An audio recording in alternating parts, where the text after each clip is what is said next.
Okay, I'm going to preface this because I am the guy from Goldfinger or whatever.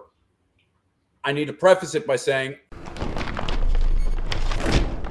he's the one and only Charlie Paulson, everybody. There he is. How's everybody doing? How's it going? Yeah, I insisted on Ace being here so he could take some of the weight off of it because I hate doing interviews. That's fair enough. But I figured if I had a friend here, it would feel more like a hang. Yeah, we're hanging out, and trust me, we're not here to just talk music. We got some other stuff that we wanted to talk about as well. When you guys first kind of set this up, you're like, we're only talking about Star Wars, so we plan to make this a very Star Wars heavy interview, if that's okay with you. Star Wars, horror movies. I've got some good 80s butt rock stories too, which I feel like would not be out of place on this show. Perfect. Then we are we are all set. I kind of wanted to start by asking, though, if it's cool with both of you guys. I wanted to know how the two of y'all met. We have a mutual friend in Hollywood named Casper, and Ace was in Casper's band at the time. And I mean, correct me if I'm wrong, Ace, but I think this is how we met. Casper asked me to get up and do a couple songs with them, and Ace was his lead guitar player. So I hit up Ace and I'm like, are you cool with this? Because you know what I mean? Like, it's really like walking another man's dog. You know what I mean? Yeah. And Ace could not have been cooler about it. So I think that's how we met. Yeah. I mean, fuck, man. I think I met you in passing, like just through the rungs of the typical Hollywood nonsense. But that was the first time you and I like talked. Yeah, like whatever, and then we were on stage. What was that venue? It was like a movie theater. It was like right there. It was Cinespace. Cinespace, yeah, which has now become the Bourbon Room, and they've turned it into like. So it's this club on Hollywood Boulevard. It's upstairs, and it's a big, cool space. And it used to be it was like a movie nightclub. Like they would show films in there, but there was a bar attached. And then sometimes they would have bands play, and it was really unique and really cool. And this other company took over, and now it's like a Broadway musical version of what they think a rock club is. It's kind of corny. Yeah, that's a fair assessment. That's a fair. Yeah. What was that like? Oh, but what was that like? 07-ish, something like that. Well, I don't know, dude. Yeah, probably. It was around Black President time, so yeah. Okay. Dang. So you guys have known each other for a minute, and have you ever like played together? What's been that happened? We've done jams together, and I played on a couple Faster Pussycat records when Ace was in the band, but never together. See, Tammy used to throw these pretty fucking legendary parties at his house. Yeah. Ace's old singer, and I would just show up to these parties with people, and Tammy would invariably like, hey man, I got the studio set up, buddy. Bubba. Do you want to come jam? And I don't drink or do drugs. Yeah. So the thought of like actually picking up a guitar and making myself useful at a party was cool. So I just go into the studio, and which was, you know, part of the party. People were coming in and out, and I would just play. I never knew what songs they were going to wind up on, what records, whatever. I would just play for like an hour, and then next thing I know, you know, Tammy would have chopped it up, and I would have been on the record. Yeah. But as far as actually jamming together, I think Ace and I have only played together a couple times. Yeah, it's a short. It's not very much. It's not a long list of things we've done together on stage. I would like to have, but now that I think about it, I feel like we were at the same jams 100 times, but seldom were we playing together. I think probably, at least in my mind, it's because I feel like we were kind of like the same sort of like, it's like, oh, the punk rock guy, but he's also the rock guy. So it was like either or, you know what I mean? 100%. Go ahead. Also, I was in Ace's current band, LA Guns, for 3 shows. 3. Around that time, maybe 06, I was really good friends with Adam Hamilton, who was the bass player at the time. and he was always trying to get me to join the band. And I love Adam, and I love that first LA Guns record. Same. But it just was not my steez. And then he called me one day, and I think whoever the guitar player was at the time waited till 2 days before they were supposed to jump on a plane and said no, and it was holding out for more money or something. Or something went sideways, and Adam called me. He was desperate. He's like, dude, please, can you just come do these shows? Yeah. So I had 24 hours to learn the whole set, go rehearse, and get on a plane. So that's so wild. Yeah. And that's I was going to ask, like, how often does something like that happen for you guys, where it's like someone's in a predicament last minute, they need somebody to just jump in? Does that happen a lot for y'all? At least once a year. Pretty often. Generally, it's a studio thing. Yeah. Like, I've been called last minute to go play on somebody's record a lot. Fair. Yeah, but that's a little, like, I can't imagine, like, learning the material in 24 hours and just putting yourself out there. I mean, that takes a lot of talent to be able to do that. Was that how you ended up on that MotorHead record? You just got a call at last minute? Kind of.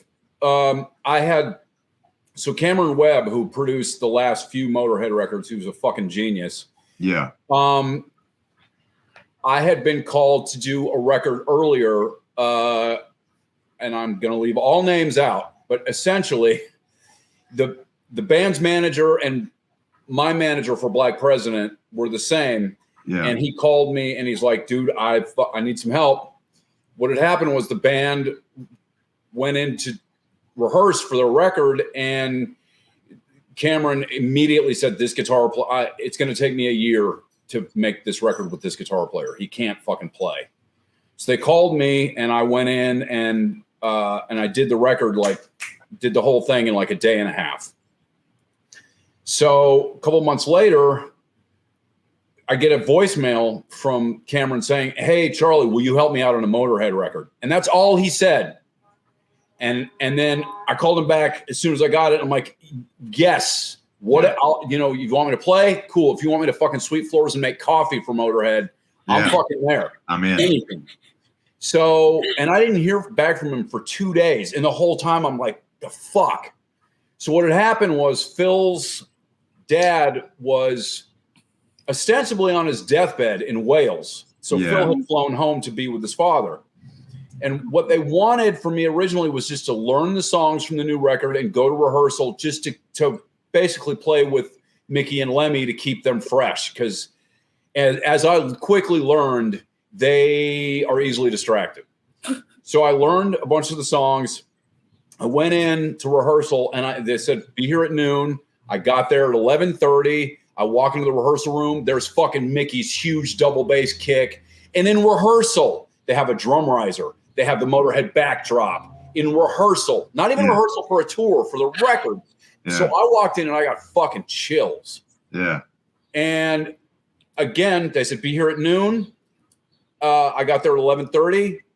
Nobody else showed up until 2:30, 3 o'clock. Lemmy didn't roll in until 4. Then we got something to eat. I don't think we all played together until like 6, 7 o'clock that night. But I didn't care. You know what I mean? Yeah. So we had played. Then and the whole time I'm like, because I mean, I've been listening to MotorHead since I was fucking 13. I saw them on Another Perfect Day at the country club when I was in 7th grade. Right. And I'm just hoping, man, I hope they want to jam. Man, I hope I get to play some fucking MotorHead tunes. Do you know what I mean? Yeah. Black President had covered Iron Fist on a record. Like, they're one of my they're in my DNA, that band. Nope, weren't having it. So finally, the last day of rehearsal, it was getting late that day, and I just said, fuck it. And I started playing the riff from Road Crew. And I'm like, looking around and then Mickey, sure enough, and Lemmy's like, all right. And he started. So I got them to play fucking Road Crew at least.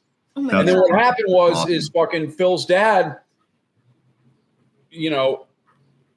just hung on, and he's stuck around. So then I wound up going to NRG and recording guitars, and so my involvement in that record was a lot more than I anticipated. And they treated me like family. They could not have been cooler. That's so awesome. Yeah. Man, like you had chills then, I have chills now. I can't even imagine. And especially what makes me like a fan of somebody is hearing that they're nice and kind, you know, because not everybody is. So especially you saying that they treated you, you know, well, is, you know, the added bonus to it. That's great.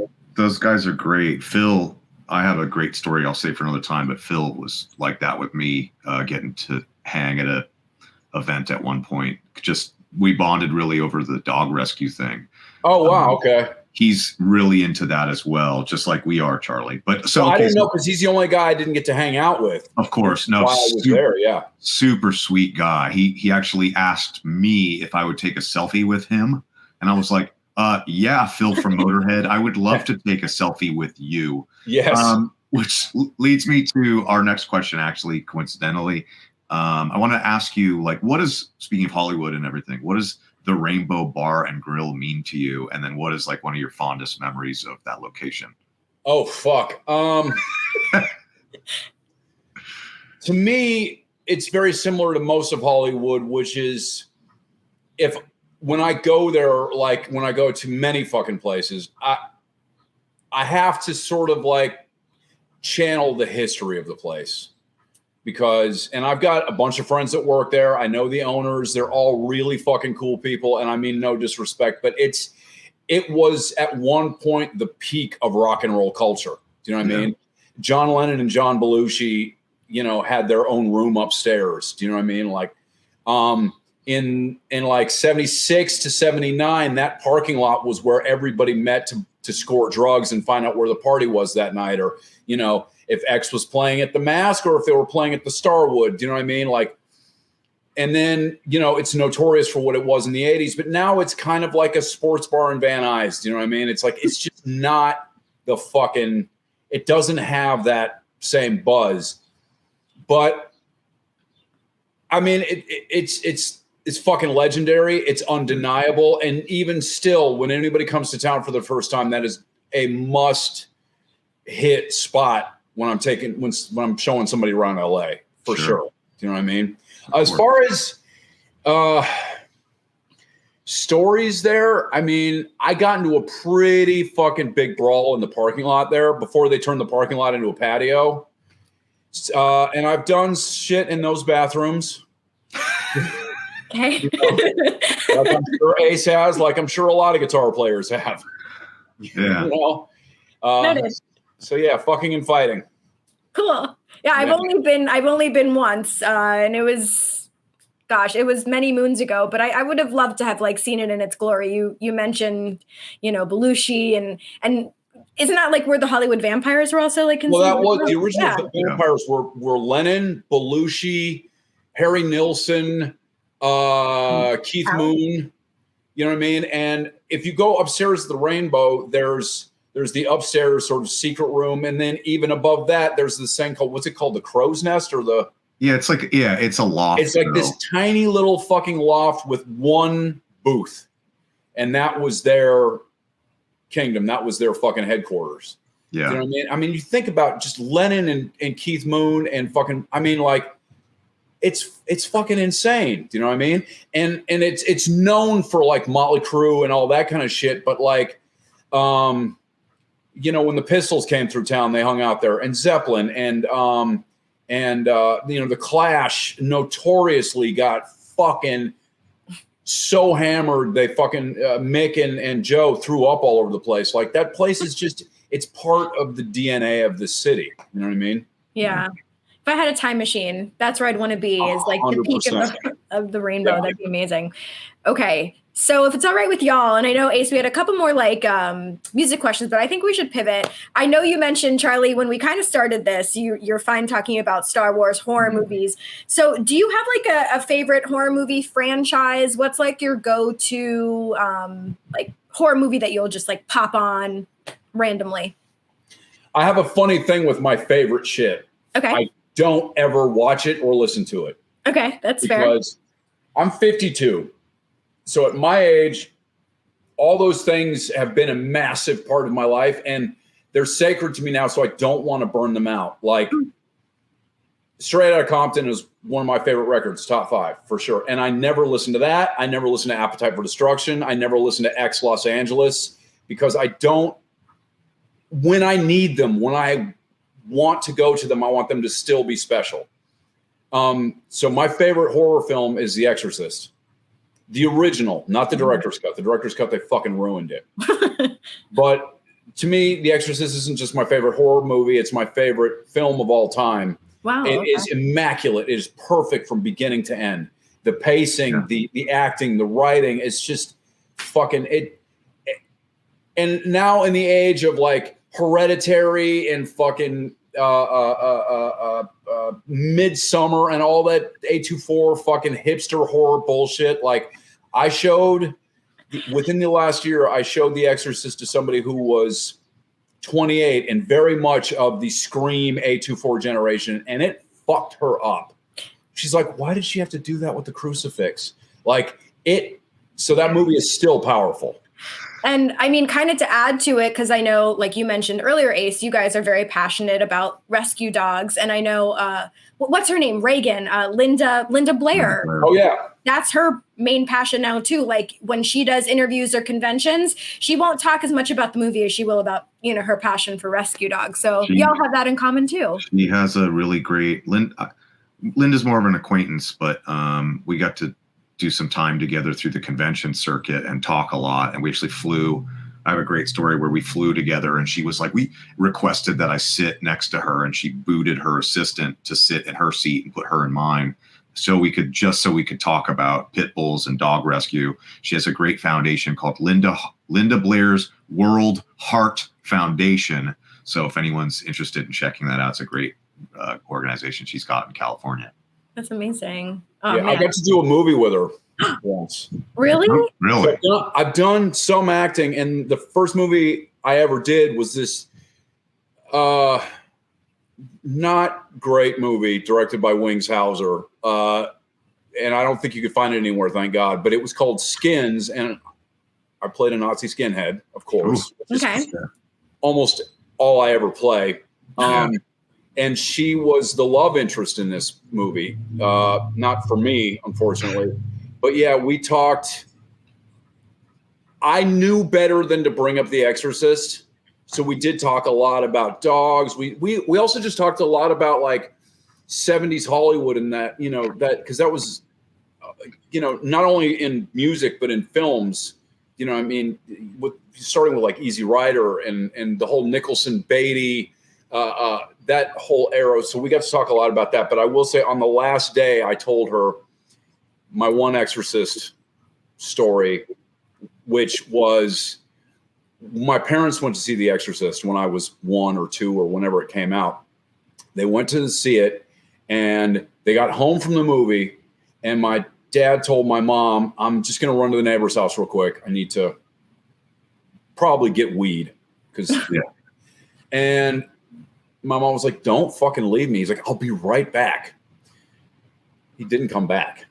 So my mom eventually said, fuck it. And she went to bed. The bed started shaking. My dad had snuck out of the house, snuck in through the bedroom window, and waited under the bed for her to get in. Yep. I would never sleep again. Like that would just be the end of it. Well, I'm sure she fucking stabbed him with whatever was handy. Yeah. Who knows? She pissed herself laughing. She's like, I got to say, that's one of the more creative, because she's heard, of course, all the stories. And she says, I've never heard that. Oh. That's hysterical. Yeah. Now, how do we feel about the Exorcist sequels? Ace, you want to take that? Part 2, God bless Linda Blair, but I'm going to pass. Part 3 is a fantastic film. The book is better. William Peter Blatty, who wrote the original, when the studio did Exorcist 2, he goes, excuse me, that's not the sequel to my story in my film. This is. And so he came in and basically said, you know, cash grab, I want to direct, et cetera, et cetera. It's got, who's the guy that played Patton? George C. Scott. George C. Scott, thank you. He's in it. Brad Dourif is in it. And it's got a bunch of amazing cameos. Yeah. There's a There's a scene where it's supposed to be heaven or like the waiting room of heaven. Yeah. There's all like Samuel L. Jackson's in there. Is he? If you I'm gonna have to go back and look watch for that him. again. They overdubbed his voice, but if you're a diehard Exorcist fan, I at least recommend seeing Exorcist 3 at least once. Oh, There's I've definitely seen it, but it's been a long time and I have zero memory. There's a jump scare in that film that is worth the price of admission. Okay. Is it the hospital hallway? Yes. Okay. Yeah. Yeah. Okay. Definitely. Beyond that, I'm indifferent. I saw, you know what? I was going to jump in on it and I didn't. When they did, what was it, like Exorcist Dominion or something like that? It was like 20 years ago or something like that. And I was house sitting for my mom for her dog. I was probably like 22, something like that. I mean, I didn't live at home and I was taking care of the dog and her and my stepdad were out of town. And I came home from seeing that movie and something had died in the air vent. And all in the house, these giant flies, these house flies. And I came in from seeing an Exorcist sequel, and the whole house was full of these giant, like thumbnail-sized flies. And I was like, I've seen too many horror movies to not at least think of the irony here. But I was going to say, was any of them Jeff Goldblum? Probably. Speaking of flies in the house in classic movies, I gave the OG Amityville Horror another watch a couple of years ago, and I got to say, dude, it did not hold up. Really? No? I like it. I like it for what it's worth. Huh? I said I like it for what it's worth. I wouldn't put it on any must-see list, but I'm sure in, what was that, like 73 or something like 79. that? 79. Well, I saw that movie when I was 8 years old at the drive-in, and of course, it fucked me up, and so it stayed in my memory. And then the remake of it was with Ryan Reynolds. Yeah. Yes. Yeah. That was not bad. It really wasn't bad. So that sort of cemented the idea that was an all-timer in my head. Huh. So last couple of years again, I fired it up and I was just like, wow, this is not great. Oh no. Yeah. I feel like in the time frame it came out, just like a lot of classic horror films, if you saw it in the time period that it was released, that was scary. Just like Frankenstein in 32 was terrifying. And now you're like, it's a guy in a flat top. But, it's not, it might be a little overrated. I just, like at the last Spooky Empire I did, I got to interview the 3 kids from the original Amityville who hadn't seen each other since they filmed. No. Yeah, it was insane. And then also Lance Kerwin was there right before he passed, the kid from Salem's Lot. Oh, yeah. Well. Yeah, that was pretty sad. But yeah, it was cool, like hearing like all their recollections from being a child. And a lot of it you kind of hear, and especially with what's his name, Danny Lloyd from The Shining, a lot of them don't really know what they're participating in until they actually see it as well. Yeah, because that's the cool thing about Linda Blair. Supposedly she really knew, like Friedkin, they auditioned thousands of girls, as I'm sure you can imagine, and they had cast somebody, and at the last minute, I don't know who was, maybe his agent, maybe the studio, whatever, said, you have to see this girl. He's like, we've already got our Reagan, but fine, I'll do you the favor. Yeah. And apparently she just blew him away. And he said to her, she was 11 at the time, he said, Reagan does some pretty bad shit, and he's like, are you cool with that? And he goes, oh, you mean like masturbating with the crucifix? I read the book. And he was like, you're in. You're in. Yeah. You're in. Okay. I know she sustained some pretty serious injuries from that too. No, that was Ellen Burstyn. Oh, was it? Was it the mom? Yeah. She had spine damage to this day from that film. Yeah. Horrifying. But it's funny we're talking about this because I recently watched a documentary on Friedkin and they interviewed her, and this was obviously many, many years later, and she just had nothing but praise for him. Yeah. So I guess it was worth it. She's supposed to be in the new, what are they doing? A TV show or another sequel, but it's in the universe, and Ellen Burstyn's in it. It's just like the continuity. Oh, that's cool. Yeah. Okay, I'll have to keep an eye out. Well, not necessarily like a horror film, Charlie, but maybe a good pivot is, I know you'd mentioned you got to play with the iconic Richard O'Brien from, of course, the Rocky Horror Picture Show. Can you give us a little insight about getting to play with Richard? Yeah, there was this, Ace might remember, there was this club in LA from like 99 to 2001. It was short-lived, but it was unfucking believable. It was called Club Makeup. Yeah. And it was at the El Rey Theater. And it was the closest thing LA's ever had to a Studio 54. It was like this glam rock, punk rock, disco, gay. I mean, it's really hard to explain what this was to anybody that wasn't there. But essentially, it was like this out of control fucking dance party. I mean, literally people would be having sex on the dance floor. Drug dealers would just open up shop in the bathroom. People would come in these crazy costumes. They had the best DJs.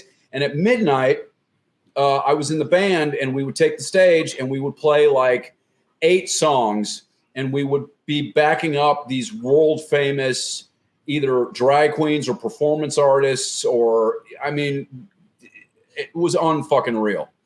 And one show we did a Rocky Horror show, and Richard O'Brien came, and I was a Rocky kid when I was in high school. I've read all the books. I know, and I know he was a nightmare and he's a control freak, and he could not have been cooler.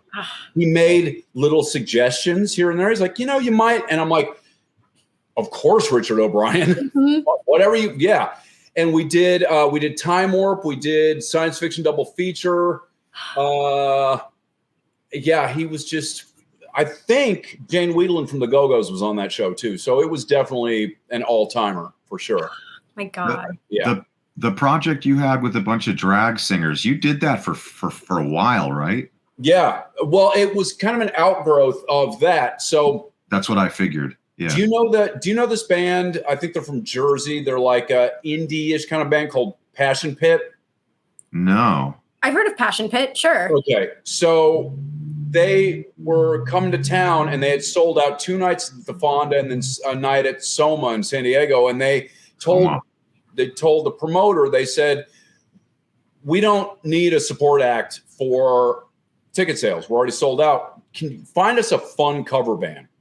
So the girl that had booked the show was a Club Makeup alumni. And she's like, I have the perfect fucking band. Now, Club Makeup had been done for at least 6, 7, 8 years at this point. But she still reached out to us and she said, is there any chance you could get the makeup band back together for these shows? Yeah. And the other guitar player and I were like, there's no fucking way. It's just, first of all, trying to work with drag queens is like herding feral kittens on coke. So, we're like, haha, we were flattered by the invitation, but we're like, there's no way this is going to fucking happen. Hung up. 10 minutes later, I'm like, I tried to call Xander back and his phone was busy because he had the exact same thought, exact same time. And he was trying to call me. That's funny. Like, we should fucking try it. So we threw the net out to everybody, and enough people were like, fuck yeah. Cause apparently everybody had missed it. Yeah. And it wasn't like we were getting together to play somebody's birthday party. These were big shows in a big room. You know what I mean? So yeah.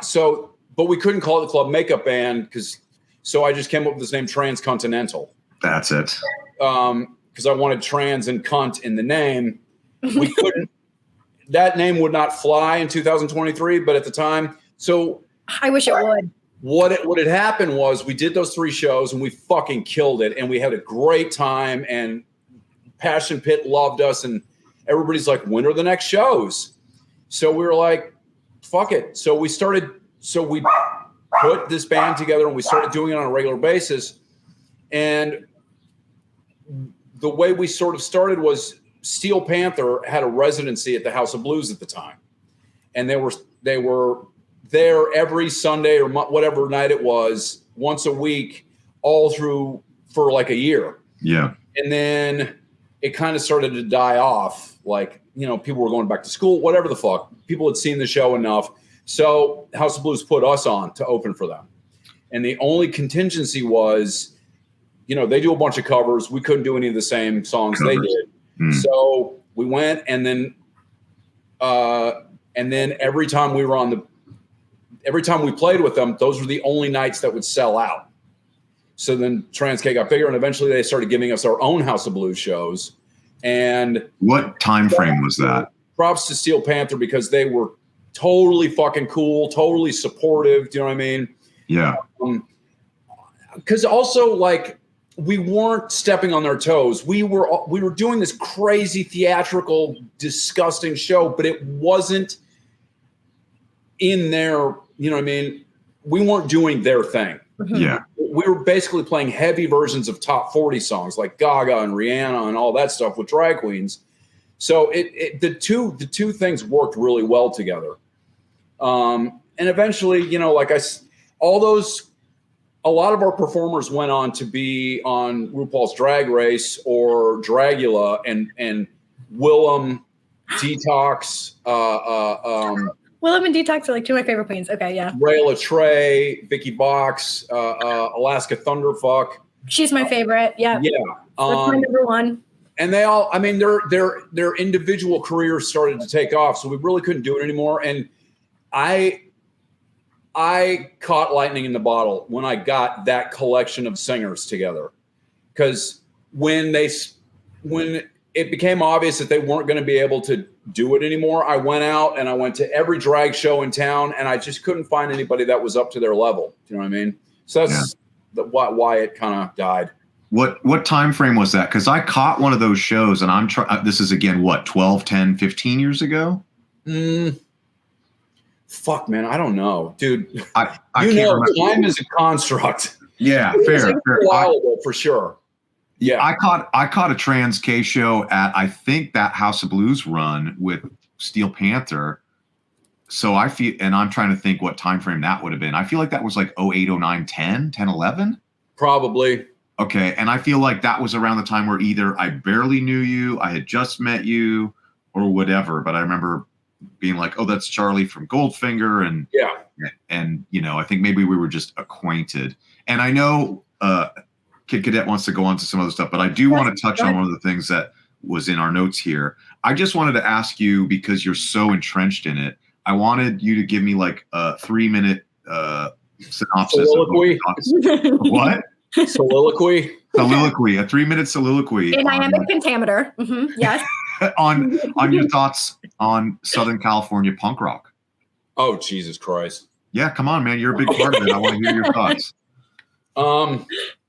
Okay, so right there, Dave. That's the cover of the original Slash magazine with Dave Vaney on it. Oh my goodness. From 1977. So,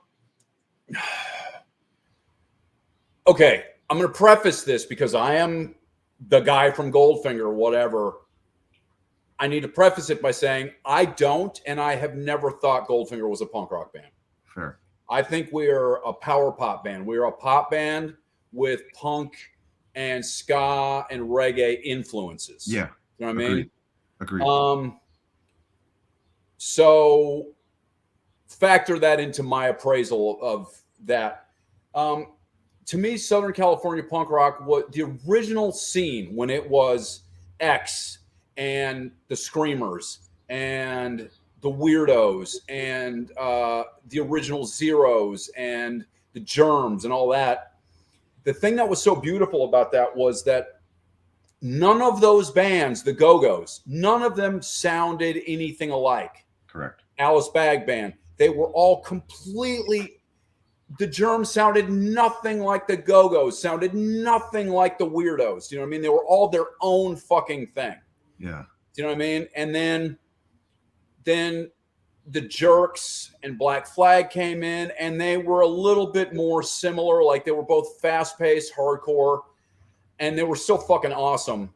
But I think that started to be the end of Southern California punk rock. The reason I say that is because I love early Bad Religion. I love Black Flag. Pennywise, those guys are my homies. but they all really kind of sound the same. Do you know what I mean? Like they all kind of dress the same. Like it became a sound, and it became like the sort of skate punk sound. Yeah. You know what I mean? And you know, we're influenced by that too. We love the fucking Adolescents. We love Bad Religion. We love No Effects. So we were certainly part of that. But to me, punk rock has to have two things. It has to be fucking challenging. It has to challenge musical norms. It has to challenge social norms. It has to challenge the politics of the time. And it has to be original. Do you know what I mean? And some of those bands get one or the other. I don't think any of the bands that have come afterwards get both. Do you know what I mean? Yeah. And I realize this is fucking clickbait, and I'm fucking waving my dick on camera right now, but it's just how I feel. Do you know what I mean? Yeah. Now there's bands in Hollywood now that I think are punk. Like it's funny because LA is such a huge and diverse Mexican community. Anything that, to me, in the last 20 years that has been interesting culturally has come from Boyle Heights, has come from East LA, has come from when we play in town. If I go see fucking anybody, if I go see Kendrick Lamar, or I go see fucking Slayer, or I go see Morrissey, half the audience is Mexicans. And if it wasn't for that community caring so much and carrying the fucking torch, LA would be kind of sad. The music scene in LA would be kind of sad. And dude, I live in my neighborhood. I'll see fucking kids walking around with nausea back patches. You know what I'm saying? With fucking UK subs back patches. So, you know, bless them. And I think anything really cool and challenging and interesting is coming out of that community. Is that enough? Yeah. I just wanted to hear you wax about, you know. And Angie made time, so we appreciate that. Was right at the 3-minute mark. So thank you so much. That was perfect. Wow. Before we get into the game, real quick, let's just. Oh, we're playing a game. Oh yeah, there's a game. Oh, I thought we were talking about Mandalorian. Well, no, we are first. Yeah, okay. That's first, and then that'll also weave its way into the game. So Andor, Obi-Wan, what are we thinking right now as far as the shows, Mandalorian as well? Where do we land? I thought Obi-Wan sucked. It was disappointing. I loved that O'Shea Jackson was in it, but he was barely in it. But overall, it was fucking disappointing. Boba Fett was just fucking, what the fuck is this? It was confusing, and it was half Mandalorian. And then the thing that originally got me hooked on Mandalorian is because it was a Clint Eastwood spaghetti western set in the Star Wars world. Yeah. Like he's in these like dusty western style towns, and he's a lone gunslinger, and then he gets this kid that he's got to take care of, and like it was badass. Like Tarantino could have directed those early episodes. And then the second season it got too cutesy because they're trying to sell Grogu dolls, and it was like blah blah blah. This season kind of got back to that, and so I just watched the season finale. So this is a fucking spoiler for anybody. Turn this shit off right now if you haven't seen it. Have you seen it? I have the last episode to watch, but go ahead. Okay, no, I'm not going to say it then. Okay. But I will say, I'll say this, and this is not a spoiler. The episode in itself was really fun to watch, and it was satisfying, but it left a lot of fucking unanswered questions, which my friends that are way bigger Star Wars heads than me are saying that a lot of these things are going to be addressed or answered in Ahsoka. Yeah. But it's a fucking bummer. It's like same thing with the Marvel universe. Every new series, every new movie is just an advertisement for the next fucking thing. Yeah. Tell me a fucking story and finish it. Yeah, I agree. You know what I'm saying? I'm looking forward to Ahsoka. I fucking love Rosario Dawson. You know what I mean? I got to meet her and she scared the shit out of me, but But yeah, so those are my thoughts. I know there was a lot of really cool like guest spots this year. Like we got Christopher Lloyd, who's just adorable, Jack Black and Lizzo. Yeah. Look, I like Jack Black. I like Lizzo, but like, right. Really? That's the consensus. Yeah. I loved Christopher And Lloyd. Nico, I saw your comment. It wasn't cliffhangers. It was just empty threads. Like I'm cool with cliffhangers. It was not like that. Okay. All right. Well, time shall tell, and now it's just another thing we have to watch. So yeah. My goodness. Okay, Charlie. It's time for the game. There is no wrong answers. This is a game of would you rather. So whatever you pick as the answer is correct.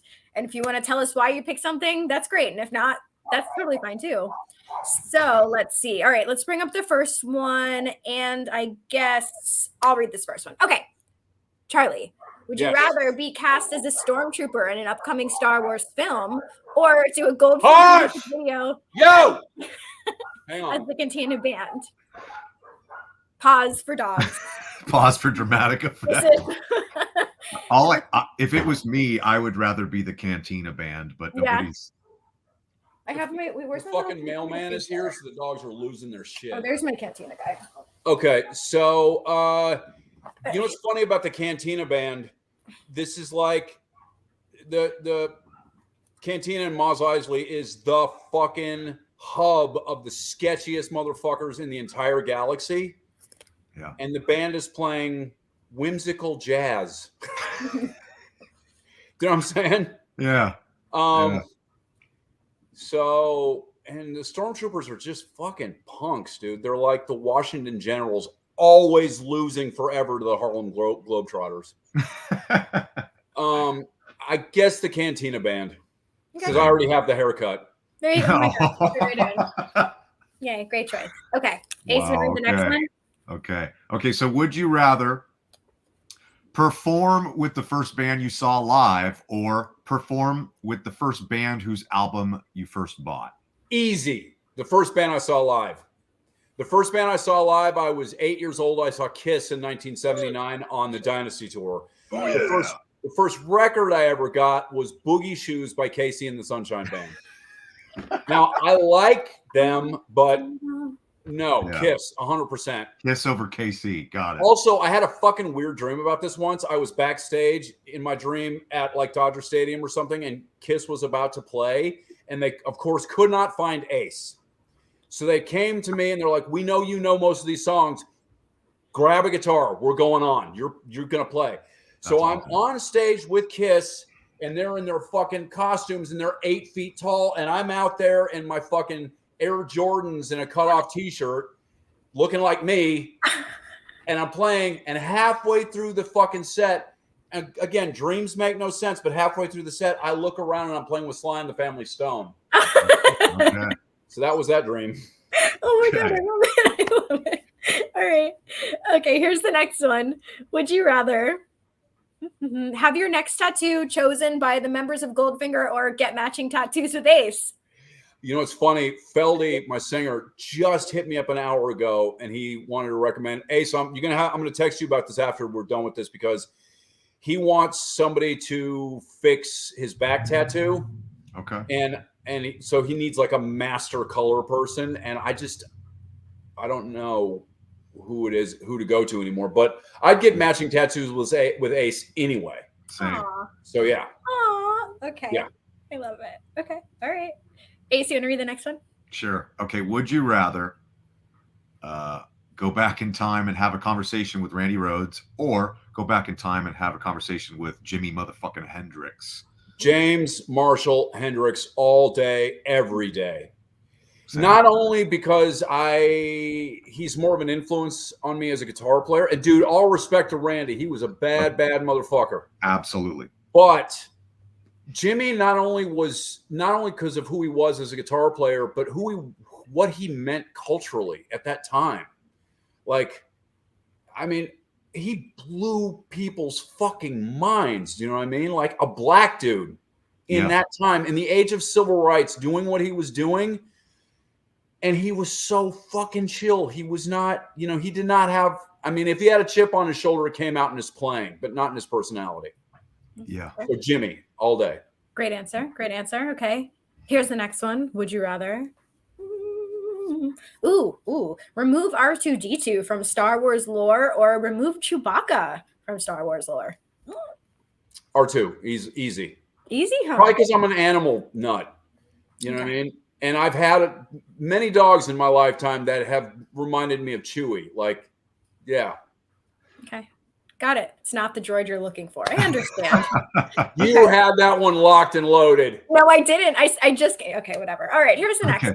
Would you rather perform while dressed as Superman or do a performance with 99 red balloons tied to your guitar? Okay. The balloons, if there were enough of them that I could float above the audience. That'd be fun. Yeah. Okay. All right. Nice choice. Okay, here's the next one. Would you rather switch set lists with Less Than Jake or switch set lists with Blink-182? Oh no. Uh-oh. You broke him. Okay. Oh my God. Sorry. These are not the droids you're looking for. No. Oh fuck, man. You can have a moment. Well, it would probably be easier to do the Blink shit because I've played with Travis a lot, and he's the drummer on our last 3 records. Nobody's supposed to know that, but it's not a very well kept secret at this point. That's pretty awesome, though. Yeah. That is Yeah. And I love. It's funny. Back in the day, us and Less Than Jake had beef, like on site. Oh, do tell. What's that? We'd played a few shows with them early on, and we got along fine. You know what I mean? They were just another band, and we hadn't blown up yet. And then after we blew up, they started just taking all kinds of shots at us in interviews and shit like that. And my drummer at the time and I, like, we were not afraid. Like, and we had a reputation for being scrappers. Yeah. And we were just like, fuck it. It's on. You know what I mean?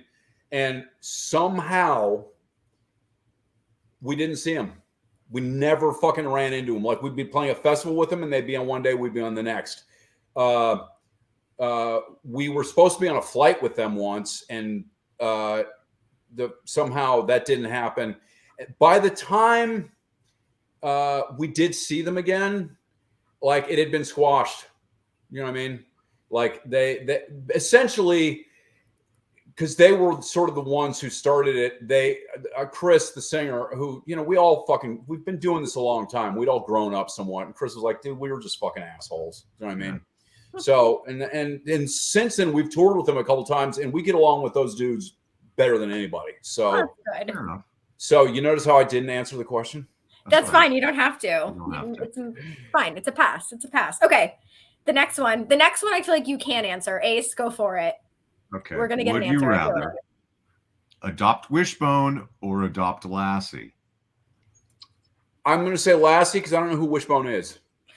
Oh, Wishbone was like a TV show where the dog would reenact different like movies or famous moments. Like, I think he's Shakespeare here for like children's television. Okay. Yeah, he was adorable. So yeah, Lassie 100%. What'd you say, Lassie? Timmy's in the well?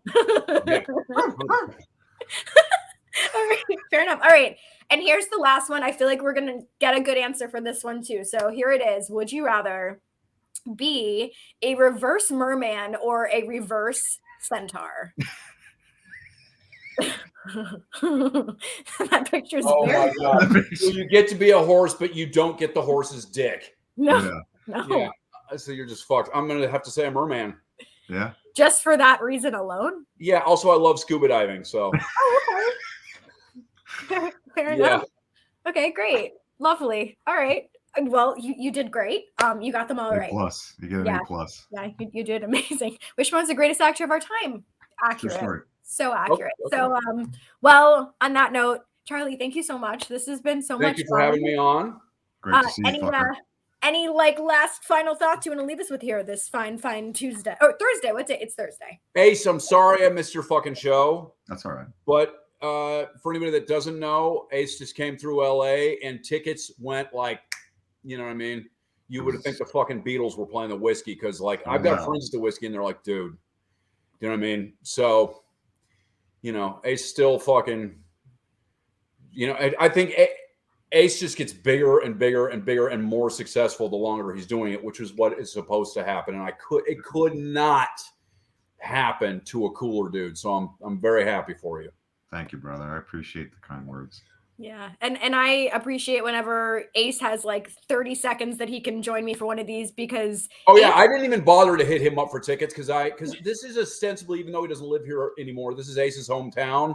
Yeah. And I know what trying to get on the list and a hometown show is like, so I didn't even bother him. I'd have got you. I know you would have, dude, but I just didn't want to be one of the 5,000 texts you got that day.